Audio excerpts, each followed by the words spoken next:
Dog. So I'm a found object artist specializing in assemblage and creepy sculptures. Not one that you would have heard of, just one with a day job and a weird hobby. I spend a lot of time at flea markets and peddlers' malls, because they're the one place you can go with $50 and walk out with a mummified deer head and a crate of old rusty kitchen knives, all of which fit my motif to a T. Courtesy of crazy country folk with enough money to rent booth B4892, I have done such magical artistic things as help build a monster out of dog jawbones and scrap metal and shove a cow skull in a box with serial killer scrawlings, the latter of which is set to glow bright red at night because Christmas lights were on sale, and I didn't realize how tacky it would be until after the fact. I don't always make wise decisions. But yeah, you can gather that I gravitate towards creepy things. Sometimes, though, I'll drift towards the stalls colored bright pink with fluffy stuffed animals and old McDonald's toys still in the bag, if only because a touch of cute to something unsettling can make it 10 times more powerful.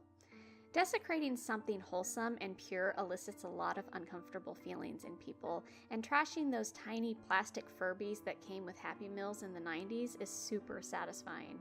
They're terrifying. Fortunately for you, though, this isn't a story about Furbies. This is a story about Dog. Dog was the desian of one of those pastel toy booths, crammed so far into an Easter basket that it was like somebody was trying to bury him out of sight for the rest of his little puppy life.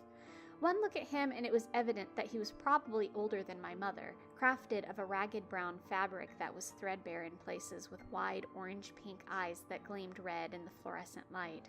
He was bottom-heavy, the majority of the sawdust inside of him crammed into his legs for what I assumed was years of sitting on his ass. When I picked him up, he felt gritty and made my hands uncomfortably dry. A tag was dangling from his wrist. Typically, ancient stuff in this particular peddler's mall would have the year printed on it to entice antique hunters, but all his said was Dog, $5. Strange, but hey, maybe they didn't know how old he was. I instantly liked Dog, though. He was strangely cute, and despite my arts subject matter, I'm secretly a glitter-loving cat-snuggling pushover. As I wandered around looking at old Coke bottles and rusted traffic signs, a part of me regressed to being that soft-hearted 5-year-old who was paranoid that if she didn't have all her stuffed animals on her bed, that the ones left behind would be scared and alone at night. My mind kept drifting to Dog, crammed in that basket, looking vaguely afraid, probably overlooked because people thought he was ratty and gross. He wasn't even disgusting, really. He was just slightly terrifying and showing his age. I must have looked like a sight, walking to check out with a goddamn meat cleaver and a ratty toy dog, but I couldn't resist in the end. I didn't want Dog to be alone. He was older than the hills and had made it this far, so it would be a shame if he didn't sell and ended up in a landfill somewhere.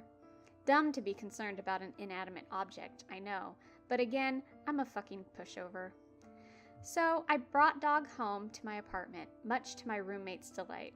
He loves creepy things and old things, and Dog fit both of those bills.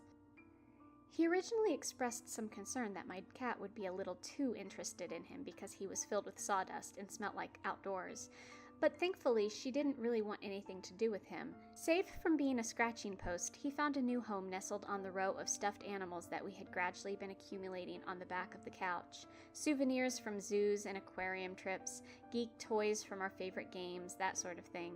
Dog became the semi-permanent neighbor of an ESO mud crab and a bush baby.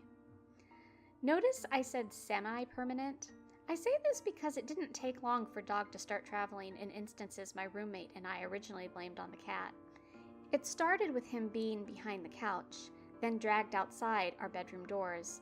Then it evolved to him teetering on top of our headboards while we slept, or peeking from behind the milk in the fridge.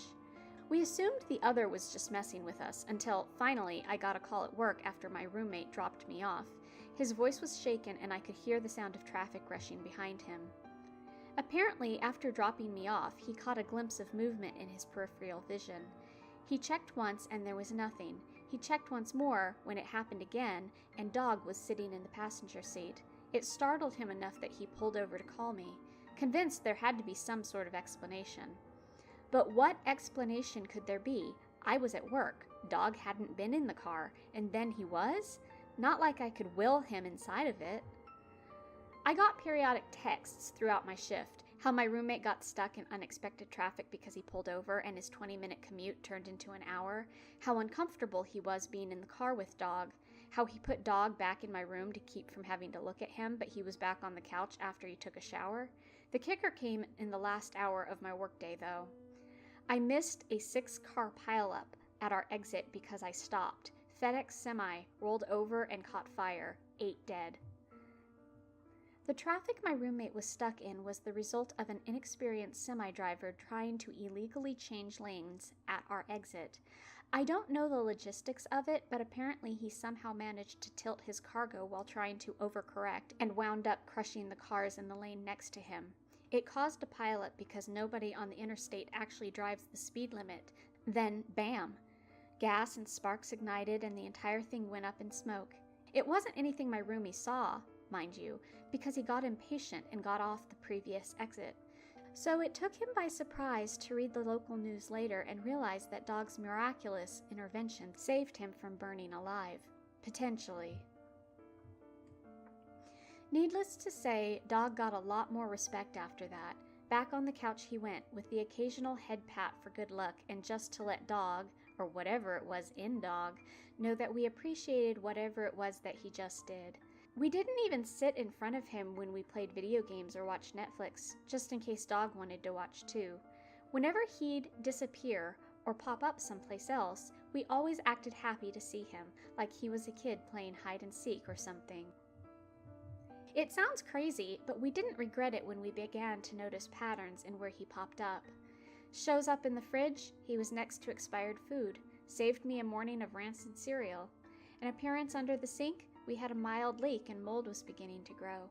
That could have been bad for my allergies. We still didn't know why he showed up on or near our beds or outside our bedrooms, but we thought he may have believed that the cat was a threat and was trying to protect us from her. He is a dog, after all. Then, Dog stepped up his game. It was one of those days where you come home from work and are just done. 11 at night, and it was all I could do to get out of my uniform and walk to my bed. My typical nocturnal roomie was in the same boat, having accidentally stayed up for a good 48 hours playing goddamn Fallout 4 because he has the self-control of a kindergartner on his days off. We high-fived our dog buddy on the couch and were out by midnight. Now normally I'm a deep sleeper. Being a deep sleeper does not keep you from being woken up by the sound of "what the fuck" ringing through your apartment in a voice you unfortunately don't recognize. Then I heard barking, loud and furious, ripping through the air at a volume that seemed unnatural. It was like cranking up Cujo on an old television as high as it would go. There was growling and snarling, cussing and fussing, then the sound of my cat bolting under my bed. Heavy footsteps thundered down our hallway, then back. Our bookshelf of knickknacks rattled.